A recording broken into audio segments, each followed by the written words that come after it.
Inside a vehicle, Rachel covers her ears and tries to hide while a gunfight ensues around her. She's a lawyer who specializes in recovering debts for powerful clients using legal loopholes and shell companies. This started a few days ago.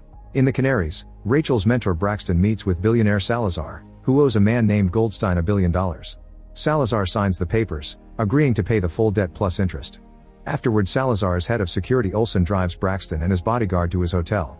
Since Braxton is having signal issues on his phone, they stop by a cliff so he can make a call. He tells Goldstein's executive Bobby that he's gotten the full deal, which she can't believe.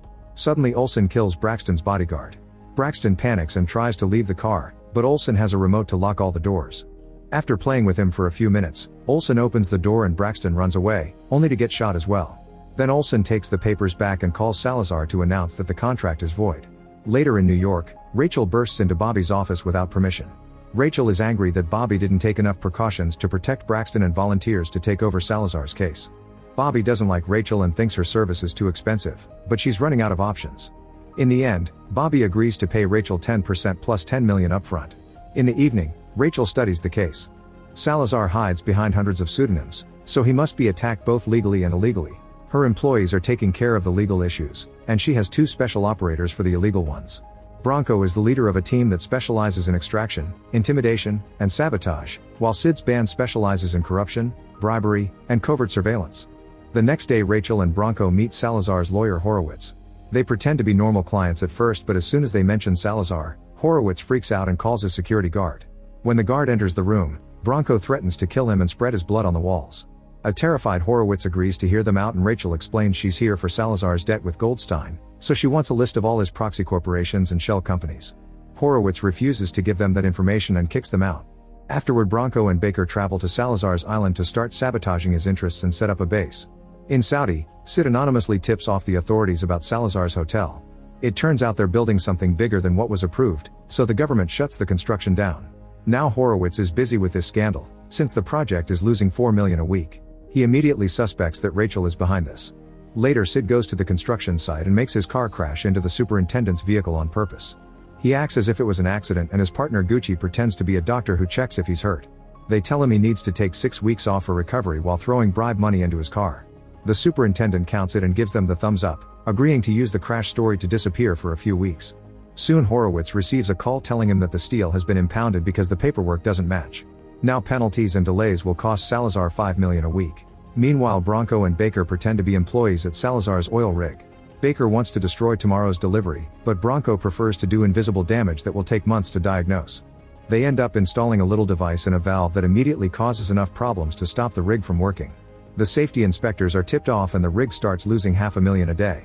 When Salazar meets with Horowitz to demand an explanation, Horowitz blames it all on Rachel. Salazar wants to kill her, but Horowitz explains that she's already insured herself.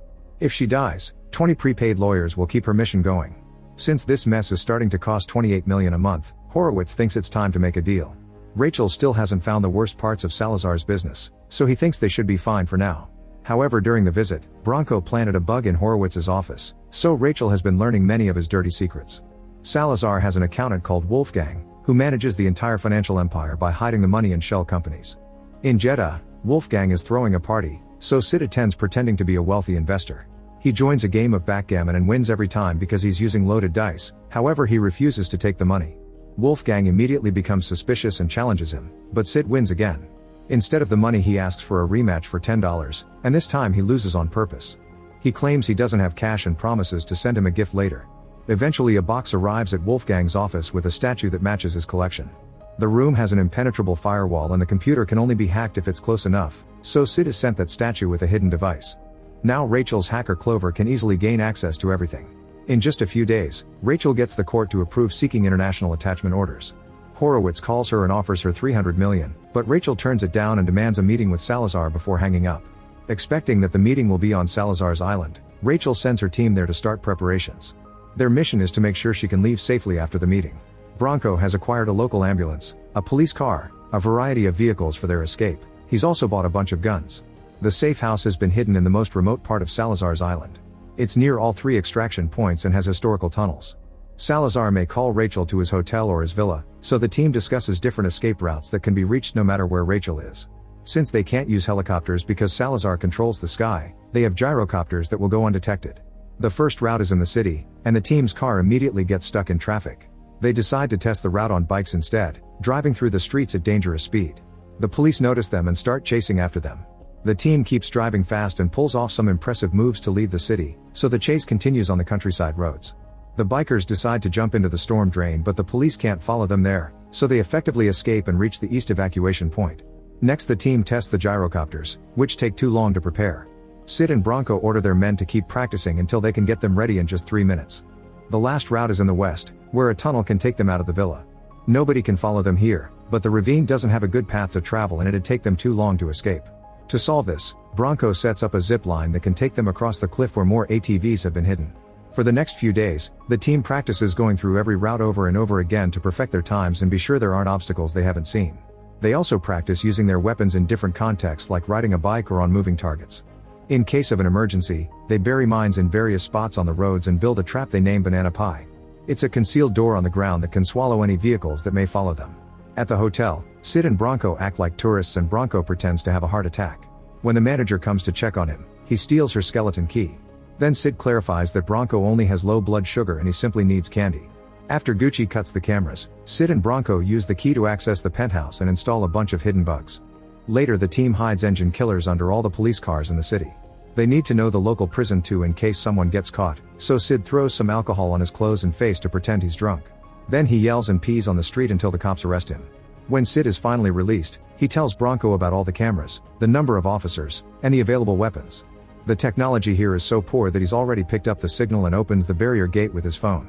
The team returns to the safe house to plan an escape route for the prison too, and Sid discovers that Olsen is watching them from afar, so they gesture insults at each other.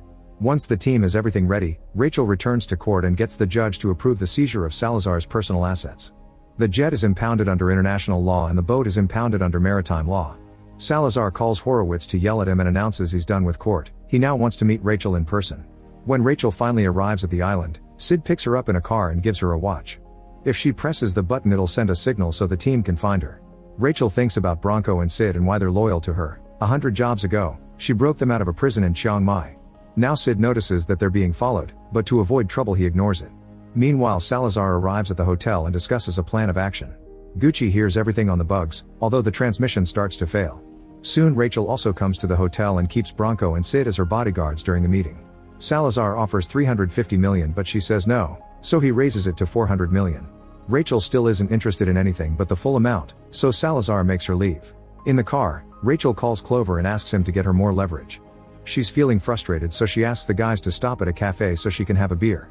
In just a few seconds, Gucci sees on the drone that many people and vehicles are now approaching the cafe. 2 men come in and sit at the back while the team recognizes them from the hotel. Soon 2 more guys approach the bar and another 2 sit outside. Bronco takes a dishcloth from the waiter and covers his lap so he can get his gun ready. Sid hides another gun under his jacket and enters the building through the back door. As more men arrive in a car, Bronco shares a look with the guys at the other table. The waiter notices and runs before Bronco quickly shoots both men. In the kitchen, Sid kills another guy and Baker takes care of the one at the bar.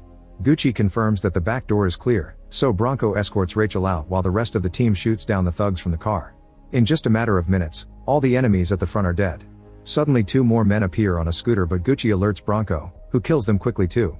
The team splits into various vehicles and leaves without a single scratch. Moments later, Olsen informs Salazar that their plan failed. When Horowitz hears that Salazar tried to kill Rachel, he gets angry, saying he fell into her trap. Now she can ask for an emergency injunction, which means all of Salazar's dirty businesses will come under legal scrutiny. Salazar immediately calls Wolfgang, and seconds later Glover informs Rachel that Salazar's assets are being moved because he's panicking. Rachel asks Glover to connect the assets to the hidden businesses, attach them to Salazar's name, and shut them down. While Rachel waits in the safe house for Salazar to surrender, her legal team gets court approval to seek Salazar's international attachment orders. One by one, all of Salazar's biggest companies are frozen and seized, slowly draining away his income. Guessing that there's a leak, Salazar's men search Wolfgang's office and finally find the bug, but by now it's too late, all the major companies have been taken. Soon Rachel is called to another meeting at the hotel and Salazar offers $800 million. However, Rachel wants the full billion and threatens to send information to all the investors he's burned in the past, who will ask for $5 billion instead of just 1. Salazar has no choice but to agree and tells Horowitz to pay her. He also fires him on the spot. On her way out of the hotel, Rachel calls Bobby to give her the big news. 3 months later, Rachel is in a desert compound trying to contact Bobby because she still hasn't paid her, but Bobby won't answer. At that moment Rachel sees a car approaching, so she calls her guard. Since he doesn't show up and her assistant hasn't seen him, Rachel goes looking for him and finds him dead on the sand. Terrified, she runs back to the tent only to find her assistant dead too. The car stops and the driver is revealed to be Olsen. Rachel presses the button on her watch before she's taken away. In the evening, Bronco and Sid break into Bobby's office. They tell her that Salazar has Rachel, but Bobby says that the Ministry of Foreign Affairs and the Spanish police are already handling it. The men call her out for doing nothing and point out that she has to pay her debts. Meanwhile, Salazar visits Rachel in prison. He hasn't gotten back his assets and is angry at Goldstein, so he's kidnapped something they value for blackmail. However, Rachel explains that she hasn't been paid either and Goldstein doesn't care about her, so she holds no value at all. Salazar tells her she must force Goldstein to fulfill their side of the deal or he'll kill her. Eventually the team arrives at the island and confirms that all their traps and vehicles are still in place, so they can use them to rescue Rachel. The team splits while Bronco and Sid drive the police car to the station. Dressed as officers, they have no problems entering the building and sneaking into the gun storage. They quickly surround a cop and handcuff him before stealing some guns. Then they move to the cell area and beat up or disarm the few cops there. After locking up those cops, they pass the keys to Rachel so she can leave her cell. While she stays hidden, Bronco and Sid move to the main office and quickly make all the officers surrender by just threatening them. They also disarm them. At that moment 5 more cops enter the station and Sid tells them not to move, but they reach for their guns anyway.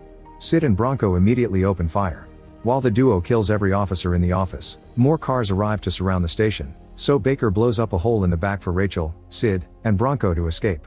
The team reunites outside and leaves in a car, so the police follow them in several vehicles. A chase ensues through the countryside as the team takes the road they practiced dozens of times. Their car soon gets severely damaged when the cops open fire, so Sid activates the landmines to stop them.